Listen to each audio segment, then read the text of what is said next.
Benvenuti in appuntamento in giardino. Oggi volevo portarvi a fare una passeggiata nel giardino perché ci troviamo in un periodo in cui abbiamo comunque sempre delle fioriture. Questo colore può essere dato dalle rose che in questo periodo comunque continuano in qualche modo la loro fioritura. Ci sono delle rose che fioriscono più abbondantemente, ci sono delle rose invece che hanno una fioritura un po' più limitata in questo periodo perché sono un po' alla fine, stanno andando verso il riposo invernale. Come ho sempre detto nel canale di Appuntamento in Giardino, la più grande soddisfazione per quello che riguarda la fioritura delle rose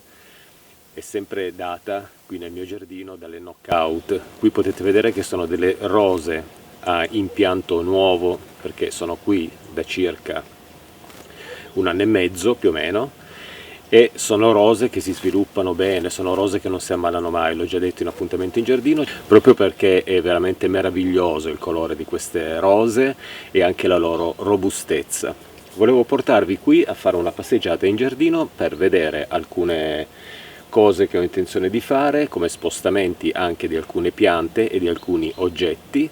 e in più anche ci troviamo in un periodo in cui possiamo, con le potature, con la pulizia del giardino, cominciare a pensare di raccogliere magari del materiale poi per fare delle decorazioni magari natalizie.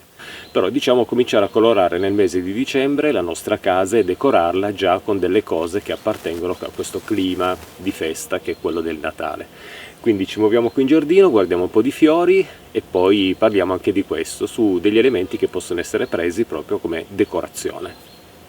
Rimango ancora con questa inquadratura davanti alla bellezza della rosa knockout. Guardate un po' che meraviglia di rosa, che sviluppo sano durante tutto l'anno. Sono piante che si ammalano poco, a meno che non vengano sistemate in zone che sono molto difficili per loro, ovvero un'ombra fitta, una zona in cui non ricevono tanta luce. Le rose sono piante che hanno bisogno di sole, quindi bisogna coltivarle proprio nella maniera più assolata possibile. In questo modo possiamo ottenere dei bei cespugli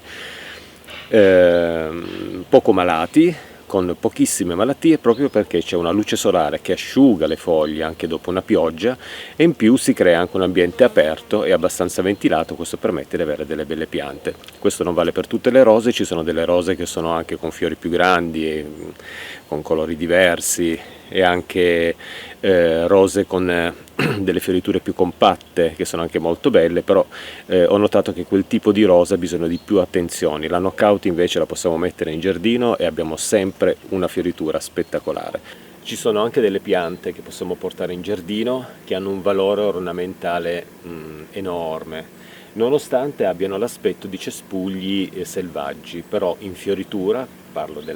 dell'agnocasto. In fioritura questa pianta si presenta veramente in modo straordinario in giardino, creando un cespuglio di forma circolare in base anche alla potatura che noi gli diamo poi alla fine dell'inverno, una forma circolare che poi in estate comincia a colorarsi con questi fiori sul violetto bluastro che sono meravigliosi, e in più è una pianta che attira tantissimi insetti, tra cui anche le api. Insomma, qui si ricopre di insetti quando arriva l'estate. Mi spiace quest'anno di non avervi fatto, credo, vedere la fioritura dell'agnocasto perché è stata molto abbondante. Qui potete vedere che ci sono ancora le fioriture che si stanno seccando. Adesso questa pianta, l'agnocasto, va poi potata per cercare di contenerne un pochettino lo sviluppo, perché tende a diventare molto grande. Non dobbiamo avere paura di potare l'agnocasto anche abbastanza drasticamente, perché comunque la pianta poi produrrà di nuovo una nuova vegetazione con delle fioriture abbastanza facilmente. Drasticamente vuol dire che non dobbiamo potare a terra la pianta, ma possiamo accorciare i suoi rami, cercando sempre durante la potatura di dargli una forma abbastanza sferica. E in questo modo la pianta segue quel tipo di potatura, quella forma che noi abbiamo dato, e alla fine abbiamo questa grande sfera poi in estate ricoperta di fiori. Ho notato che questa pianta attira veramente di tutto, dalle api ai bombi, ce ne sono tantissimi. Ho trovato qui anche delle mantidi religiose, ho trovato dei bruchi che non avevo mai visto attaccati ai rametti. Insomma, una pianta che in giardino ci colora gli occhi col suo aspetto meraviglioso e nello stesso tempo attira un sacco di insetti che possono essere utili al nostro giardino, perché un giardino non deve essere asettico. Io non sono un grandissimo amante di questi giardini tipo prato all'inglese in cui c'è un pinetto e un'altra pianta fiorita, che rimane tutto molto sterile. A me piacciono i giardini in cui c'è, oltre alle piante, anche uno svolazzare di insetti. In questo momento sta svolazzando una petta davanti all'obiettivo, non so se si è visto. Comunque mi piace colorare il giardino e far sì che sia un punto anche di ritrovo per tutti gli animali che vivono qui nei dintorni della mia casa.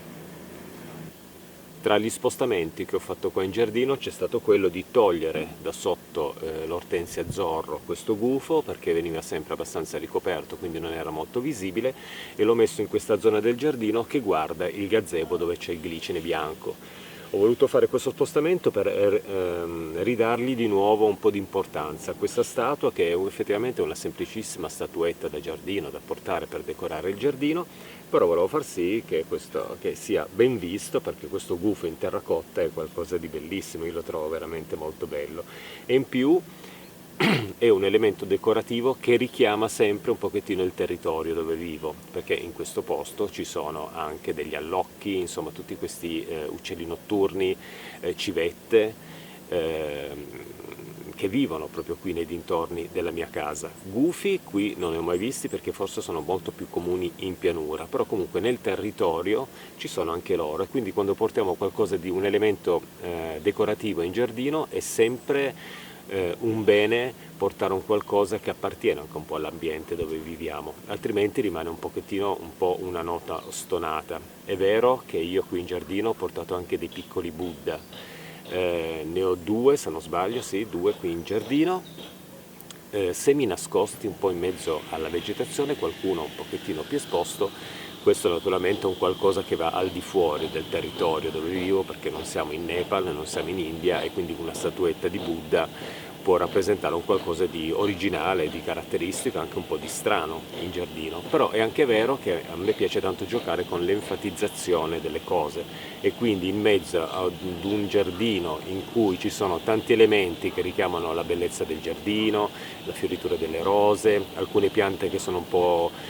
non dico autoctone, però classiche di un giardino, e alcune invece che sembra quasi che non ne fanno parte, perché sono piante magari mediterranee, qui siamo in un giardino del nord. A me piace questa enfatizzazione, perché quando portiamo un qualcosa che sta bene in giardino e in giardino sistemiamo anche un qualcosa che ci lascia un pochettino sorpresi, si crea questa enfatizzazione che quel qualcosa rende ad esempio il gufo magari piacevole, e invece nell'altro rimaniamo stupiti, e quindi si crea un po' un gioco di sensazioni e di emozioni in giardino. Appena avrò il tempo e anche un po' la voglia, perché in questo periodo sono anche abbastanza pigro, finirò il mio piccolo giardinetto di orchidee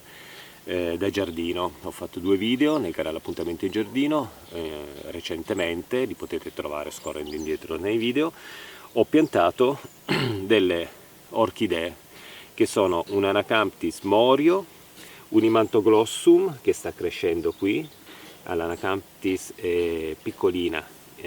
in mezzo a quel lapillo, e poi c'è una Serapias lingua, anche lei ancora ferma nel suo sviluppo, perché siamo arrivati in una stagione secondo me che queste piante si fermano abbastanza, cominceranno a crescere poi dalla fine dell'inverno con l'arrivo della primavera. Ho preso anche un Ophrys bombilifolia, se non sbaglio si chiama così, l'ho piantato qui ma non è ancora spuntato. Spero che non sia andato perso questo piccolo bulbo, anche perché io ho dei gatti che faccio girare qui in giardino. Che cosa succede? Che una volta ho trovato uno dei miei gatti che è venuto a fare la pipì proprio in uno, adesso non mi ricordo, in uno di questi 2 posti, e quindi se abbiamo dei gatti in giardino, volevo mettere delle orchidee di questo tipo, orchidee di clima temperato, attenzione, bisogna assolutamente preservare questa zona dall'arrivo dei gatti, perché i gatti quando vedono pietroline, sabbia eccetera vengono e fanno i loro bisogni. Questo succede molto spesso anche nell'orto, quando noi abbiamo della terra nuda senza erba, a volte troviamo i gatti che scavano e fanno i loro bisogni. Attenzione, perché la pipì dei gatti è molto corrosiva, diciamo, non è un bene soprattutto per questo genere di piante. Quindi che cosa farò? Ho una rete conigliera, andrò a piantare la mia rete conigliera qui nei dintorni in maniera circolare, qui nella zona delle orchidee, proprio per impedire a questi animali di venire qui e fare i loro bisogni, altrimenti perderò sicuramente le mie piante. Quest'anno le mie piante di crisantemo bianco sono molto piccole, hanno fiorito perché tutti gli anni portano la loro fioritura, ma questo perché? Fino all'anno scorso avevo dei grossi cespi di crisantemo con delle fioriture bellissime, quest'anno sono veramente molto piccole per due motivi. Il primo è quello che la siccità che c'è stata ad agosto e a settembre, prolungatissima, ha fatto un po' soffrire questa pianta, quindi non si è sviluppata benissimo, e anche l'altra. Secondo motivo perché i crisantemi quando li mettiamo in giardino si sviluppano bene per i primi anni, ma dopo la fioritura bisognerebbe poi dividerli per ottenere delle nuove piante e riprendere il ciclo di coltivazione per farli diventare di nuovo dei grossi esemplari. Questo è un esemplare abbastanza robusto, sopporta benissimo il gelo, è un crisantemo veramente tanto robusto, anche i suoi fiori sono un pochettino più piccoli, l'anno scorso li avevo veramente grossi, dei fiori meravigliosi. Quindi quest'anno, dopo la fioritura, andrò a dividerli, piuttosto li porto in vasi, li terrò poi nel gazebo che io chiamo tropicale, un po' al riparo durante l'inverno, cercando di mantenere queste piante divise all'interno di questi vasi per poterle poi rimettere in giardino poi il prossimo anno e avere poi altre fioriture bianche e altri cespugli poi veramente molto grossi. Peccato perché ci tenevo a questa fioritura che attendo sempre all'arrivo dell'autunno, proprio per vedere questo colore candido che mi piace veramente tanto. In più sono dei fiori anche molto carnosi. Qui vedete un altro elemento che vi parlavo prima, l'evento decorativo, che non c'entra molto con il territorio, che è il Buddha. L'abbiamo acquistato però per due motivi. Il primo è perché dentro c'è un contenitore in cui si può mettere un vasetto, magari con un tagete in estate per poterlo fare fiorire. E secondo perché poi noi siamo stati in Nepal nel 2017, ci siamo innamorati di quella terra e quindi abbiamo portato in giardino un pochettino i ricordi di quel bellissimo viaggio. Non ho più parlato della Muhlenbergia capillaris, questa graminacea che crea queste infiorescenze rosate, adesso con questa luce non si vede benissimo, ma sono veramente leggere, sembrano quasi delle nuvole rosa in giardino. Mi spiace di non aver più parlato di questa pianta nel canale Appuntamento in Giardino, l'ho fatta nell'impianto descrivendo un po' i suoi fiori, poi l'ho fatta vedere qualche volta. Quest'anno sono molto più grandi e hanno questa fioritura che sembrano, come dicevo, proprio delle nuvole in giardino rosa. Adesso è un colore che si vede molto meglio nel tardo pomeriggio con il tramonto, perché si colora con qualche piccolo raggio di sole ancora, si vede bene il colore di questi bellissimi fiori.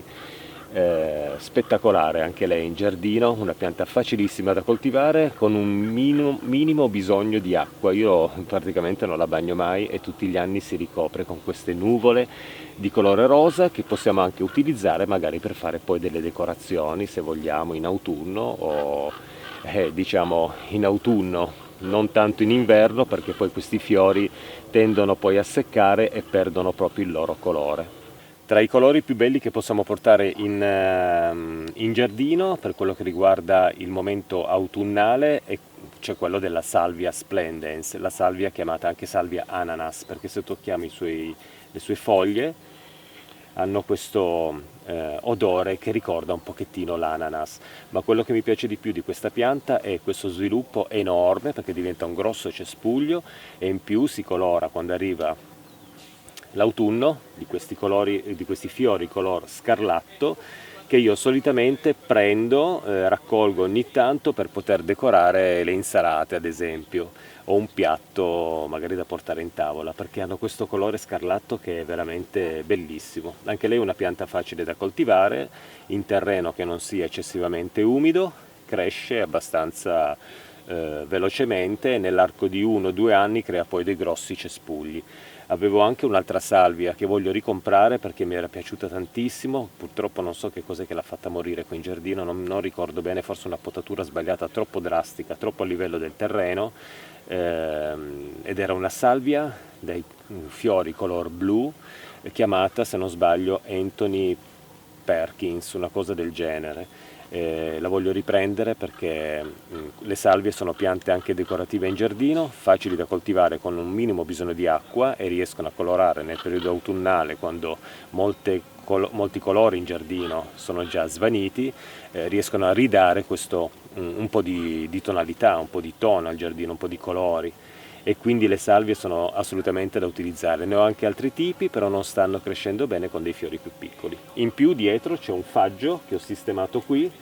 un piccolo faggetto che voglio lasciar crescere, non in maniera diciamo arborea, farlo diventare un esemplare di 20 metri di altezza, anche perché dietro c'è il giardino del mio vicino,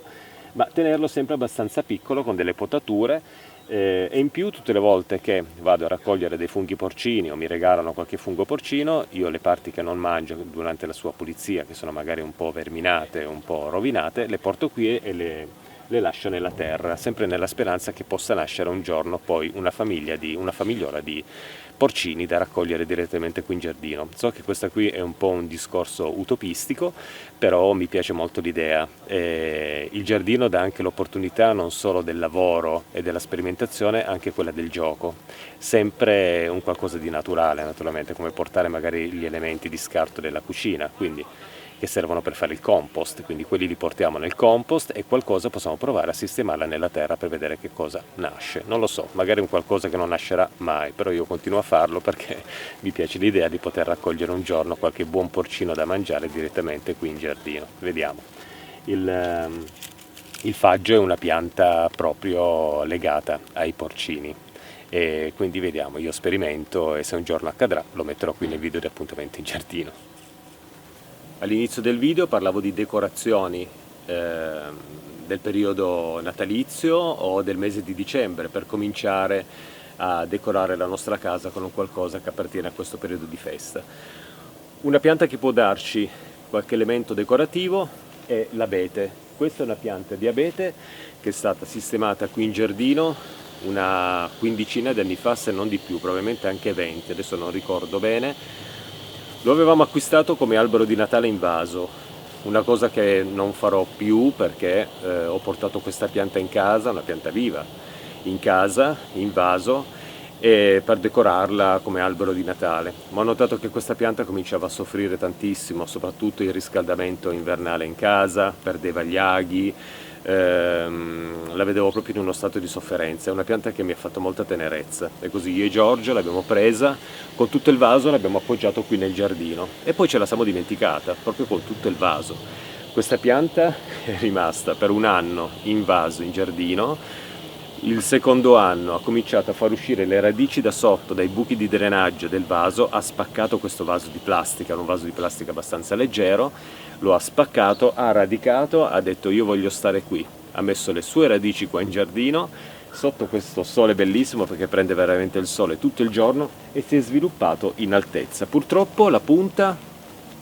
credo per il vento di qualche anno fa, è stata danneggiata e quindi non ha questa classica forma di abete, ma con la punta danneggiata ha cominciato a sparare questi rami in maniera un po' laterale e la sua crescita è abbastanza disordinata, però mi piace così, proprio per questa, un po' questa tenerezza che ho avuto verso questa pianta, che tutti gli anni me la osservo, quando arriva la primavera, anche se arrivano degli uccelli, anche durante l'inverno arrivano degli uccellini, si sistemano all'interno dei rami, qualcuno ha fatto anche il nido, insomma una pianta che qui in giardino mi piace tantissimo, l'abete è proprio una pianta che mi piace tanto, lo ripeto spesso perché è bellissimo e in più questa pianta può darci delle opportunità con delle potature magari di rami che sono un po' troppo bassi, tagliando, di portarci a casa un qualcosa che può essere poi un elemento decorativo per, come dicevo, per il periodo di dicembre, per quello che riguarda il Natale. Oppure, come ho fatto anche l'anno scorso, una mia amica Tiziana, ti ringrazio per questo regalo che mi hai fatto, mi ha regalato delle pigne che aveva colorato lei in color bronzo, da appendere con un fil di ferro per poterle appendere. Io ho preso queste pigne e l'anno scorso le ho appese un pochettino qui in esterno per avere un albero di Natale in giardino, senza tante luci eccetera, anche perché nonostante siano molto belle le illuminazioni natalizie, il troppo, far sembrare poi casa propria in, che ne so, il centro commerciale di New York mi sembra veramente eccessivo. A me piacciono un pochettino le luci di Natale, ma non sono un grandissimo amante, diciamo, del troppo. Mi piace sempre un qualche elemento decorativo e sufficiente, senza esagerare, anche perché poi quando finisce il periodo natalizio dover togliere il tutto diventa poi un qualcosa di veramente noioso. e quindi quest'anno non so se appenderò qualcosina qui nel mio abete in giardino, ma sicuramente andrò a potarlo un po' alla base perché vedo dei rami che strisciano un pochettino nella terra e da lì prenderò qualcosa di decorativo per creare un centro tavola o un qualcosa da mettere in balcone con degli elementi proprio natalizi. Sono molto contento perché il mio piccolo appezzamento di terreno, la mia striscia che ho fatto qui nel terreno con le fragole, nonostante l'incuria di quest'anno per via di tanti problemi che ci sono, non sono riuscito a stargli dietro, si è sviluppato bene. Ci sono tantissime piante, alcune hanno radicato al di fuori, quindi in primavera, poi adesso non voglio disturbare questo filare di fragole, andrò a prendere tutte le fragole che hanno radicato anche al di fuori e cercherò magari di allungarlo ancora un pochettino o di allargarlo un po' proprio per sistemare poi le altre piante. Questo è un filare con le fragole che io ho creato sistemando le fragole sopra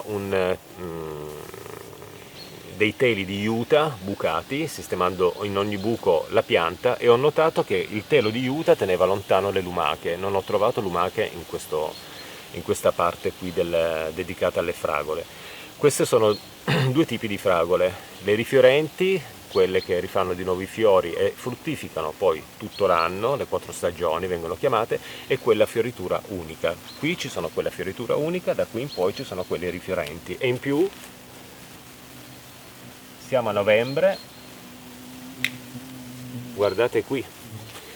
una fragola che non riuscirà più a svilupparsi bene, ma ha un bel colore rosso, dietro un pochettino bianca.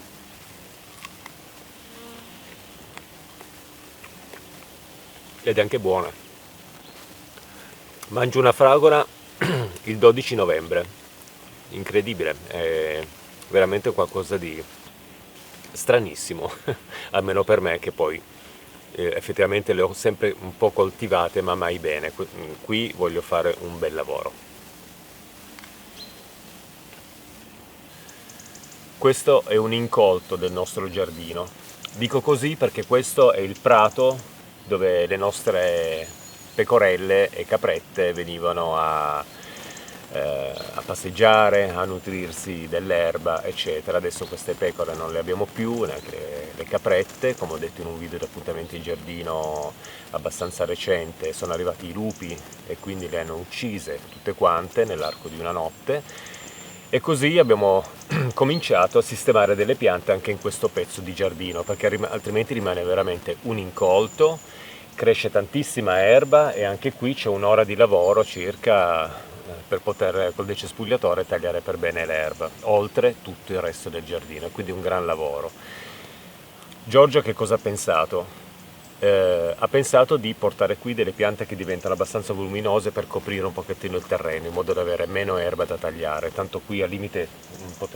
si potrebbe mettere magari qualche pianta da frutta, potrei spostare magari qualche pianta da frutta o sistemare un melo o un qualcosa da raccogliere poi durante la primavera e l'estate, magari come fruttificazione, o magari fare una piccola piantagione di lamponi o aggiungere dei mirtilli, ad esempio, potrebbe essere anche una buona cosa. Però Giorgio voleva dedicarsi un pochettino a questa parte del terreno, quindi che cosa ha fatto? Ha portato dei rododendri che abbiamo sistemato,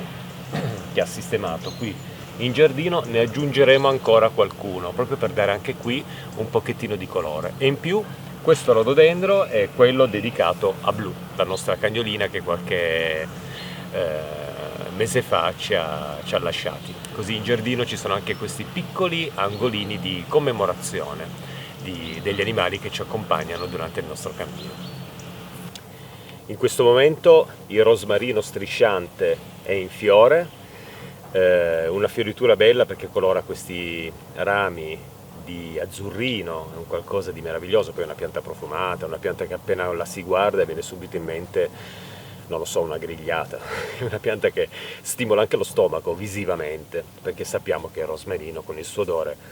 ci richiama subito un qualcosa che riguarda un po' la cucina. Un giorno poi magari, se riesco, farò nel video di appuntamento in giardino questo piatto che ha sempre preparato mia mamma quando stava bene, di riso con cosce di pollo, in forno con rosmarino. Magari un giorno mi dedicherò per fare un video dedicato a questa ricetta. Io direi che con questo chiudo questo giretto qui in Appuntamenti in Giardino. Ci tenevo tanto a portarvi con me, non l'ho più fatto tanto nell'ultimo periodo perché ci sono veramente degli impegni che mi portano via dalla mia casa e dal mio giardino, quindi appena riesco torno in giardino e faccio qualche piccolo video. Abbiamo parlato anche di qualcosa di decorativo per Natale. Ricordiamoci che adesso comincia anche il periodo non tanto della potatura degli alberi da frutta, perché sono alberi che andrebbero potati alla fine dell'inverno, all'inizio della primavera, per il pericolo del gelo che può danneggiare i rami, però possiamo fare delle potature su piante che non sono da frutta, piante invasive che abbiamo qui nel giardino, alberelli ed altro che crescono in zone in cui non vogliamo che ci siano quelle piante. Tagliando quei rametti possiamo conservare tutto questo materiale per decorare poi nel periodo di dicembre la nostra casa, e quindi con un po' di fantasia possiamo andare nei boschi a raccogliere magari qualche pigna, possiamo andare a raccogliere questi rametti, volendo c'è tantissima edera qui nel giardino, possiamo staccare dei rami di edera e magari usarli per legare alcune cose in modo da usare dei materiali sempre naturali, prendere un cestino, mettere questi elementi e magari aggiungere poi qualche pallina natalizia o questi personaggi soldatini schiaccianoci che vendono, che mi piacciono tantissimo, da aggiungere per cominciare a preparare la nostra casa e volendo anche il nostro giardino a quello che è il periodo di dicembre, periodo natalizio, che poi verrà concluso con tutta questa abbondanza di cibo che sappiamo che arriva poi in questo periodo, tra panettoni, pandoro e altre cose. Va bene, dai, chiudo questo video di Appuntamenti in Giardino, spero che vi sia piaciuta questa piccola passeggiata che abbiamo fatto e ci vediamo ad un prossimo Appuntamento in Giardino dedicato a qualche altra pianta oppure un'altra passeggiata, magari se riesco già a organizzarmi con la costruzione di qualche decorazione natalizia e perché no, magari tornando in cucina per parlare di riso e coscette di pollo. Ciao a tutti, ci vediamo ad un prossimo Appuntamento in Giardino, ciao ciao!